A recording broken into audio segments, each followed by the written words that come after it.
Baik Bapak Ibu, tadi sudah ada dua video. Dua video itu adalah kegiatan dari sekolah A dan sekolah B. Sekarang kita mau refleksikan dari sekolah A dan sekolah B. Sebelum masuk ke konten kita hari ini, jadi kira-kira di sekolah kita yang A atau yang B Bapak Ibu?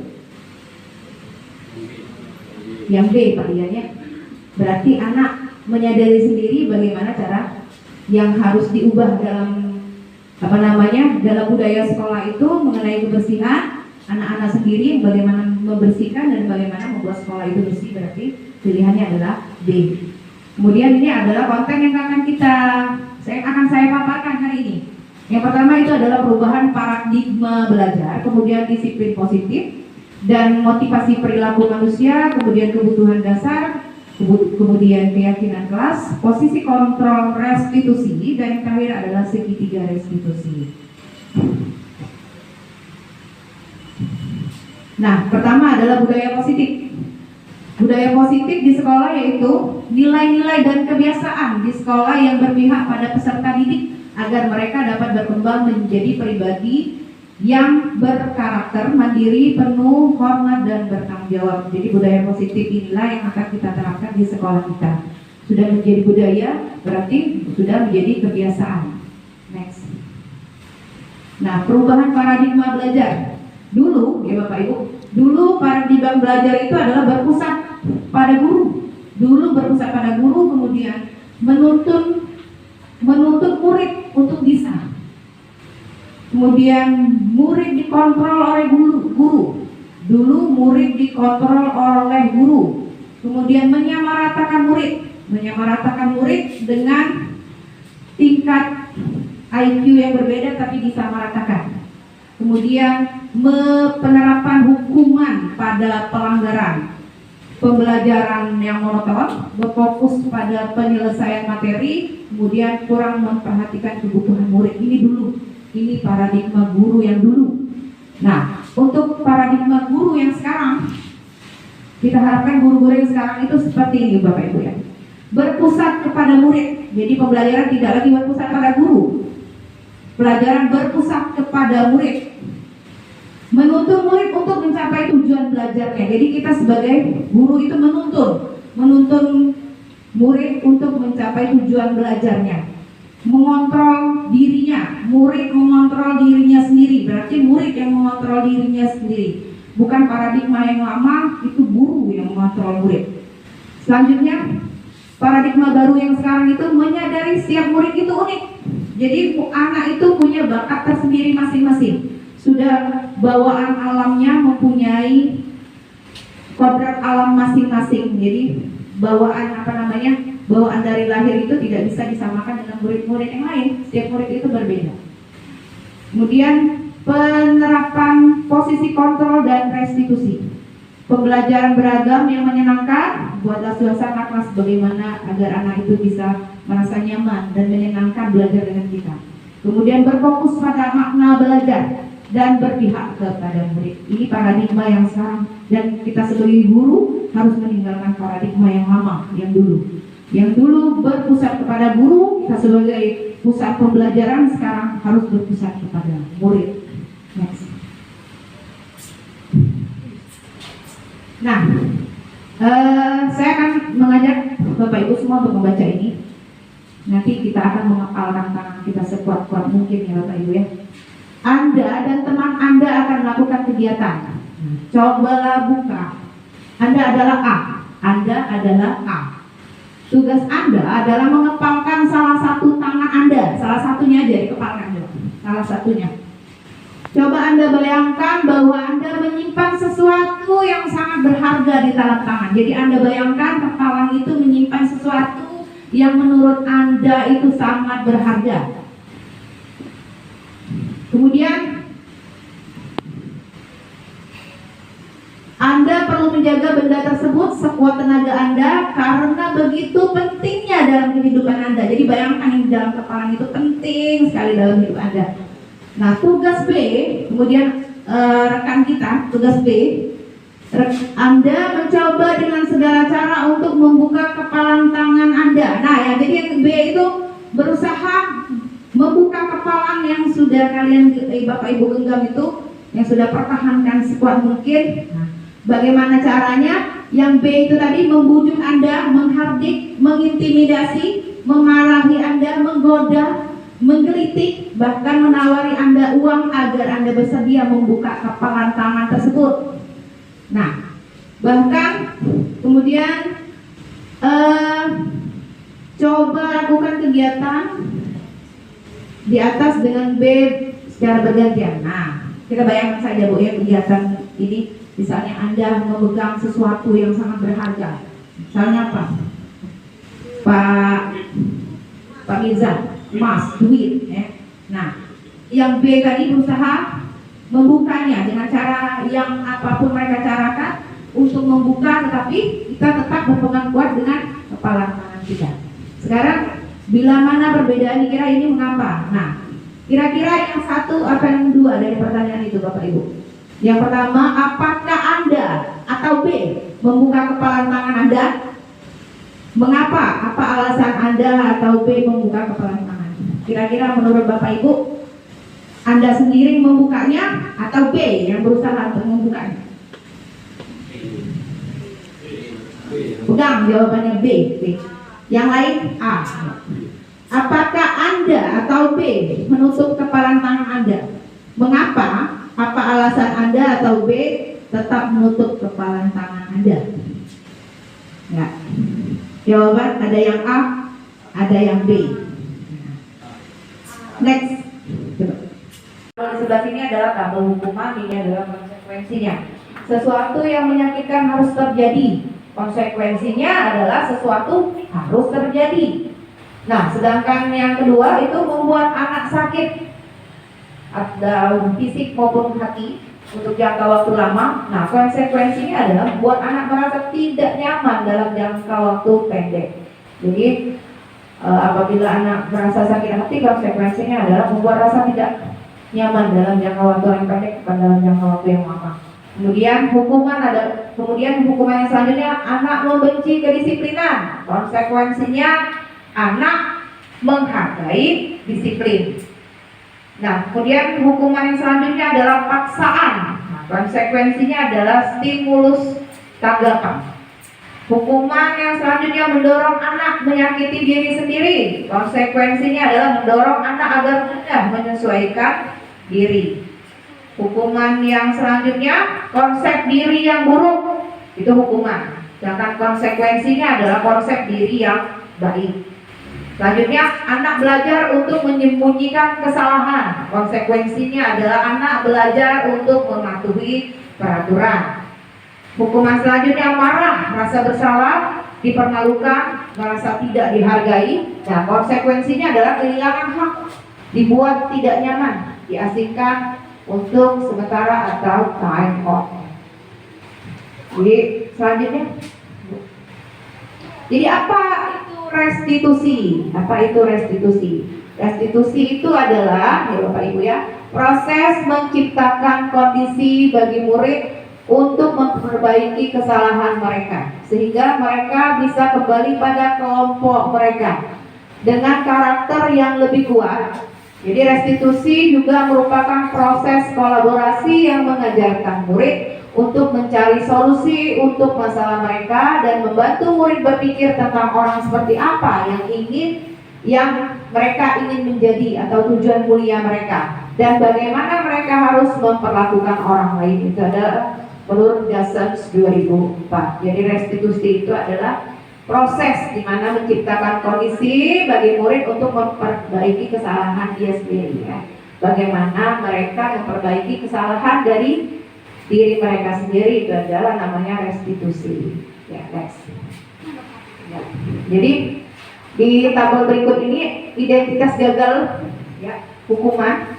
Ini identitas sukses. Di kolom berikutnya itu kesuksesan itu harus ada di kolom disiplin, konsekuensi, dan restitusi. Jadi dari pertama hukuman kita harus mendapatkan konsekuensinya dari hukuman tersebut. Nah, dari konsekuensi tersebut selanjutnya kita melakukan restitusi ya. Jadi anak itu mendapat hukuman, konsekuensinya Mereka harus misalnya kita ambillah contoh yang murid, sistem tidak akan berjalan bila murid tidak takut. Ya, sistem itu adalah hukuman. Sistem tidak akan berjalan bila murid tidak takut. Konsekuensinya adalah memerlukan monitoring dan supervisi terus-menerus dari guru. Nah, setelah konsekuensi itu restitusinya apa? Restitusinya adalah murid belajar bertanggung jawab untuk perilaku. Jadi dari hukuman yang terjadi, murid harus tahu konsekuensinya dan murid harus menyadari kesalahan yang mereka lakukan itu adalah restitusi. Ya, lanjut. Nah, kemudian kita masuk ke uji pemahaman. Next. Uji pemahaman dari ketiga kasus hukuman, konsekuensi, dan restitusi. Ya. Nah, sekarang Bapak Ibu semua, pernahkah mendengar kata dihukum oleh penghargaan? Apa maksudnya itu? Sudah dihukum oleh penghargaan. Apa itu kira-kira? Ya, selanjutnya. Nah, ini ya, bahwa penghargaan berlaku sama dengan hukuman. Jadi harap cemas kalau kita mendapat penghargaan, ya. Apakah itu hukuman atau benar-benar penghargaan? Jadi bahwa penghargaan berlaku sama dengan hukuman dalam arti meminta atau membujuk seseorang melakukan sesuatu untuk memenuhi suatu tujuan tertentu dari orang lain yang meminta atau membujuk, dorongan eksternal, dan akan ada faktor ketergantungan, ya. Jadi penghargaan merupakan hukuman itu adalah beban. Jadi apabila anak misalnya mendapatkan peringkat, nah itu makanya sekarang tidak ada lagi peringkat di kelas, ya. Jadi itu beban untuk mereka. Dia mendapatkan penghargaan sekalian mendapatkan hukuman untuk mempertahankannya itu. Jadi apa dia mengalami kemunduran belajar, terbebani dari jiwa mereka. Jadi untuk mempertahankan itu makanya tidak ada peringkat kelas lagi sekarang. Kemudian dampaknya menurut Alfikon 1993 itu berpengaruh jangka pendek dan panjang. Nah, penghargaan berupa hukuman tadi berpengaruh jangka pendek dan panjang. Penghargaan itu menghukum, penghargaan mengurangi ketepatan, kemudian penghargaan tidak efektif, penghargaan merusak hubungan, penghargaan menurunkan kualitas, penghargaan mematikan kreativitas, penghargaan mengurangi motivasi dan intrinsik. Saya ambil contoh di sini, penghargaan mematikan kreativitas. Karena untuk misalnya untuk menjuarai suatu lomba karya, ya, karena yang dinilai oleh juri itulah adalah karya yang terakhir. Misalnya lukisan, karena yang dinilai kan hasil akhir. Jadi bagaimanapun caranya anak itu untuk mengumpulkan sesuatu agar dia mendapatkan juara, jadi mungkin mengambil gambar dari orang lain atau menyuruh orang lain. Jadi itu namanya mematikan kreativitas yang memang benar-benar anak memang melakukan lukisan itu dengan tangan dia sendiri. Nah, itu adalah penghargaan merupakan sekaligus hukuman. Next, Ibu. Nah, dari mengapa harus ada keyakinan kelas? Mengapa bukan peraturan kelas? Jadi keyakinan kelas dengan peraturan kelas itu berbeda, ya. Saya sudah melakukan peraturan kelas. Oh, belum, itu bukan keyakinan kelas, ya. Mengapa kita harus menggunakan helm saat berkendara, atau mengapa kita harus memakai masker ketika COVID? Coba Bapak Ibu sekalian, mengapa kita harus menggunakan helm saat berkendara? Nah, itu dia, keselamatan, ya. Jadi kita mengajarkan kepada anak kita untuk memakai helm itu untuk keselamatan, bukan untuk menghindari tilang polisi, ya. Selanjutnya, nah kemudian memakai masker ketika COVID untuk menjaga kesehatan, menghindari dari virus dan kuman. Jadi kita itu nanti akan kita hubungkan dengan keyakinan kelas. Jadi kita menggunakan helm itu atau memakai masker itu bukan untuk menghindari suatu hukuman, tapi untuk keamanan atau untuk kesehatan kita, ya. Next. Nah, keyakinan kelas adalah nilai-nilai kebajikan atau prinsip-prinsip universal yang disepakati bersama secara universal, lepas dari latar belakang suku, negara, agama, ataupun bahasa. Itu menurut Gassen 1998. Suatu keyakinan ini akan memotivasi seorang dari dalam atau intrinsik. Seseorang akan lebih bersemangat untuk menjalankan keyakinannya daripada hanya sekedar mengikuti serangkaian peraturan. Jadi orang yang melakukan nilai-nilai kebajikan itu merasa bahwa memotivasi diri dia sendiri untuk menjalankan keyakinan, bukan untuk menghindari serangkaian daripada peraturan atau hukuman dari peraturan itu tersebut. Nah, membuat kesepakatan menjadi keyakinan kelas. Bagaimana membuat kesepakatan kelas? Apa yang harus kita lakukan? Apa tujuan kamu sekolah? Kemudian bagaimana cara kita belajar dengan baik di kelas? Kelas yang baik itu seperti apa? Hal apa yang membuat kamu nyaman di kelas? Apa saja yang membuat kamu tidak nyaman di kelas? Jadi ini nanti dasar-dasar kita membuat keyakinan kelas, Bapak Ibu ya. Nah, jadi sebelum kita keyakinan kelas ini dibuat, sebelum kita memasuki ajaran baru. Nah, anak-anak yang baru kita yakinkan dengan keyakinan kelas ini. Jadi dengan keyakinan kelas inilah nantinya akan dipatuhi oleh semua warga di kelas itu untuk kelanjutan kedepannya selama 1 semester atau selama 1 tahun. Jadi ini boleh direvisi. Menurut kita keyakinan kelas kita harus direvisi, boleh direvisi dari 1 semester atau semester kedepannya. Next. Nah, ini contoh keyakinan kelas. Contoh keyakinan kelas 1, contoh keyakinan kelas 5, keyakinan kelas 7. Kalau kita pakai keyakinan kelas 1 dan keyakinan kelas 5. Bapak Ibu yang dari kelas 1? Kelas 1. Nah, kelas 5? Kelas 5. 5 nih ya, keyakinan kelasnya. Setiap anggota kelas perlu belajar. Kemudian setiap anggota kelas perlu senang. Setiap anggota kelas perlu melakukan tugas. Setiap anggota kelas perlu saling menghargai. Setiap anggota kelas perlu merasa aman. Jadi keyakinan kelas ini dibuat oleh anak-anak itu sendiri. Kita tanyakan nih, anak-anak mau kelas itu senyamannya seperti apa, ditanyakan. Nanti mereka menyebutkan apa kita tulis. Ini menjadi keyakinan kelas kita dan harus dipatuhi oleh semua warga kelas tersebut. Nah, ini kelas 5 contohnya. Selalu bersikap positif. Kemudian senantiasa menjadi diri terbaik, percaya dan menghormati orang lain serta barang miliknya. Kemudian berkomitmen terhadap setiap tugas, senantiasa membantu. Jadi apabila anak melakukan kesalahan, misalnya mencela temannya, mengganggu temannya, kembalikan kepada contoh keyakinan kelas kita yang nomor berapa? Nomor 3 misalnya. Percaya dan menghormati orang lain. Nah, berarti mereka harus, kamu sudah ikut keyakinan kelas kita atau belum? Harus diingatkan kembali bahwa keyakinan kelas kita tidak boleh, harus saling menghargai dan menghormati orang lain. Jadi dari kesalahan-kesalahan anak tersebut kita kembalikan lagi kepada keyakinan kelas. Next. Contoh keyakinan kelas. Ya, ini contoh keyakinan kelas 6. Tidak datang terlambat. Nah, menjaga kebersihan dan kerapian kelas. Kemudian saling menghormati dan menghargai. Belajar sepenuh hati. Kemudian saling menjaga dan tolong menolong. Menjaga ketertiban kelas. Nah, ya.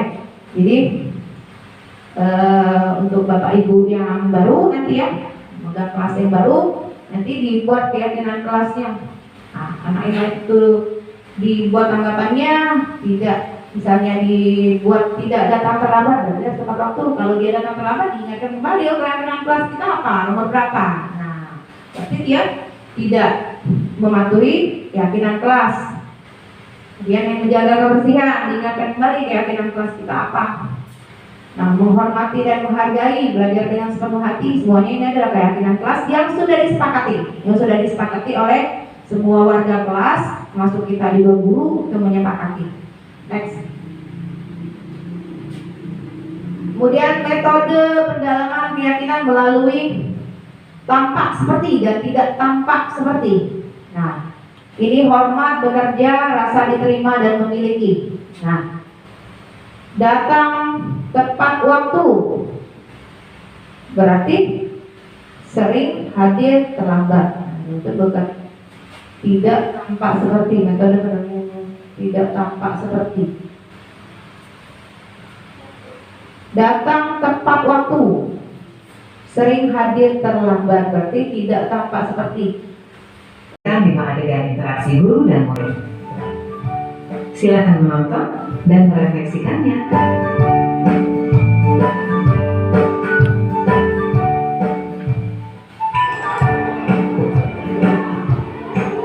Pagi anak-anak, silakan PR yang kemarin ibu berikan diletakkan di meja. Anton, kamu sudah mengerjakan belum? Belum mengerjakan saya, Bu. Kamu selalu ya nggak ngerjain PR. Sekarang kamu duduk di depan, lalu tulis.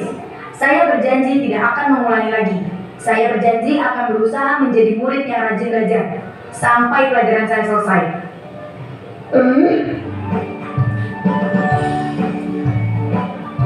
Pagi anak-anak, hari ini ada tugas ya. Ada yang belum mengerjakan? Anton, kamu sudah mengerjakan? Belum, Pak. Kamu nggak ngerjain tugas ya? Kamu mau jadi apa nanti?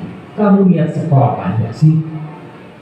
Coba bayangkan orang tuamu betapa kecewanya sama kamu. Kamu itu sudah kelas 5. Harusnya bertanggung jawab sama dirimu sendiri.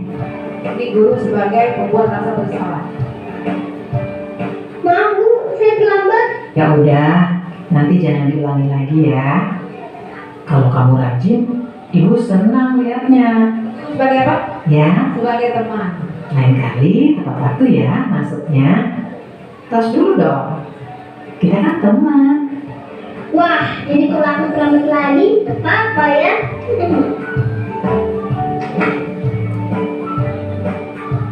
Kamu kok gak pakai baju olahraga? Bapak catat kamu sudah 3 kali loh gak ikut olahraga bulan ini. Iya, Pak. Sudah 3 kali berarti saya dapat saksi, Pak. Mantap. Ini, Bu, saya mau ngumpulin tugas. Maaf ya, Bu, saya terlambat ngumpulin tugas. Kenapa kamu terlambat mengumpulkan tugas? Iya, Bu, saya kalau sore bantuin ibu jaga warung, gak sempat ngerjain tugas. Kira-kira nih, apa yang bisa kamu perbaiki supaya kamu bisa mengerjakan tugas tepat waktu? Coba, kapan biasanya kamu membantu ibu jualan? Terakhir guru sebagai manajer. Ya. Bagaimana kalau kamu membuat jadwal? Kapan kamu akan mengerjakan tugas? Oh gitu ya, Bu. Saya coba deh, Bu. Terima kasih, Bu.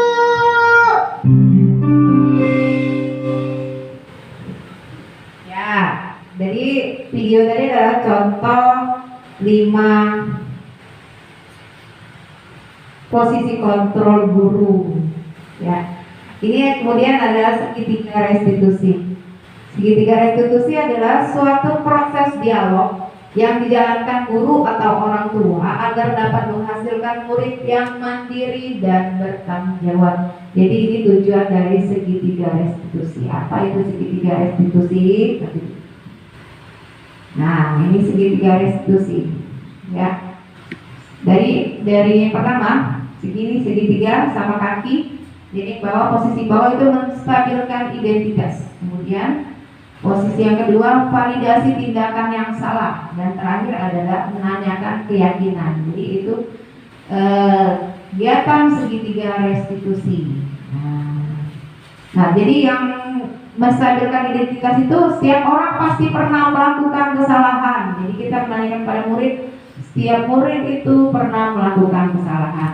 Kamu bukan satu-satunya yang pernah melakukan ini, ya. Jadi kita mesti melakukan segitiga restitusi dari tahapan yang pertama dulu. Kemudian tahapan yang kedua, tanyakan kepada anak, kamu tentu punya punya alasan mengapa melakukan kesalahan ini. Adakah cara yang lebih efektif untuk mendapatkan apa yang kamu butuhkan? Kemudian cara yang ketiga itu menanyakan keyakinan kelas apa yang telah kita sepakati.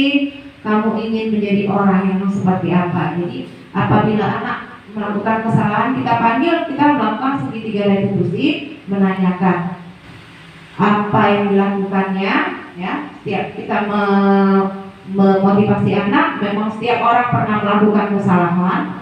Kemudian ditanya apa alasan dari dia melakukan kesalahan tersebut. Nah, yang terakhir, dia sendiri yang ingin, kita ingatkan lagi keyakinan kelas, dan terakhir dia sendiri yang mempunyai solusi dari permasalahannya, dan dia menyadari kesalahannya untuk tidak melakukan untuk yang kesekian kalinya. Lanjut. Nah, ini refleksi kita setelah melakukan kegiatan hari ini. Jadi dari kegiatan hari ini, Bapak Ibu sekalian, bagaimana perasaan setelah mengikuti desiminasi atau pengibasan ini? Kemudian setelah mengikuti materi desiminasi pengibasan pada hari ini, saya jadi paham nggak Bapak Ibu? Paham. Perasaannya bagaimana? Senang dapat ilmu ya. Kemudian yang akan saya lakukan setelah ini adalah bagaimana Bapak Ibu sekalian setelah mendapatkan desiminasi paparan segitiga restitusi, 5 posisi kontrol, apalagi ya yang kita dapatkan hari ini, semoga kedepannya kita merubah ya gaya hidup guru pola lama menjadi gaya hidup yang guru yang berpola baru ya. Ya, terima kasih Bapak Ibu sekalian telah menyempatkan waktunya. Hari ini saya menyampaikan paparan saya di aksi nyata tugas calon guru penggerak angkatan 10. Terima kasih atas waktunya. Wassalamualaikum warahmatullahi wabarakatuh. Waalaikumsalam.